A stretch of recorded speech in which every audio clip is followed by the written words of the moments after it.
స్వబుద్ధి మీద ఆధారము పడకుండా మనము దేవుని మీద ఆధారపడేవారుగా ఉండాలి. మన భారమంతా మోసేవాడు మన ప్రభు అయి ఉన్నారు. మీరు ఎక్కడికైనా ప్రయాణమై వెళ్ళారనుకోండి, బస్సు ప్రయాణం, రైలు ప్రయాణం, ఇంకో ప్రయాణము, మీతో పాటు ఒక బ్యాగ్ తీసుకెళ్తారు. అక్కడి వరకు బ్యాగ్ మోస్తారు. బస్సు ఎక్కిన తర్వాత బ్యాగ్ మోస్తారా? నరేష్ బ్యాగ్ మీరు ఎందుకు మోయారు? మీ బ్యాగ్ కదా అది, మోయాలి కదా, మీదే కదా అది. బస్సులో కూర్చున్నారు కాబట్టి ఇంకా బ్యాగ్ మోసే పని లేదు, మీరు పక్కన పెట్టేస్తారు పైన.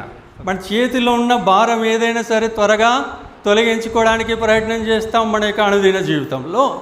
కానీ మనం ఎదుర్కొనే పరిస్థితులు, మన ప్రయాణాలు, మన సమస్యలు, మన కష్టాలు, నష్టాలు, వీటి విషయంగా దేవుని మీద ఆధారపడే విషయంలో ఎజ్రా గారి ఈ ప్రయాణం ద్వారా దేవుడు మనల్ని బలపరుచుతున్నారు. ప్రియులారా, శుభ ప్రయాణం కొరకు వారు ఉపవాసం ఉన్నారు.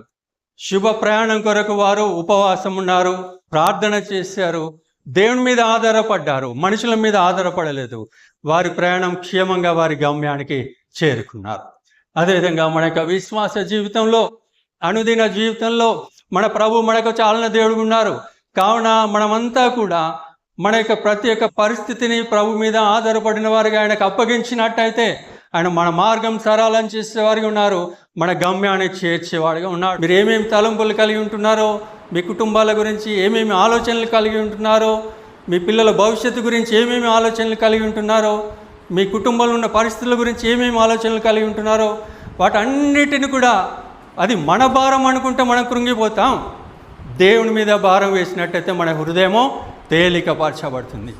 ఆయనే కార్యం చేసేవారుగా ఉన్నారు, ఆయన మన గమ్యాన్ని చేర్చేవాడిగా ఉన్నాడు.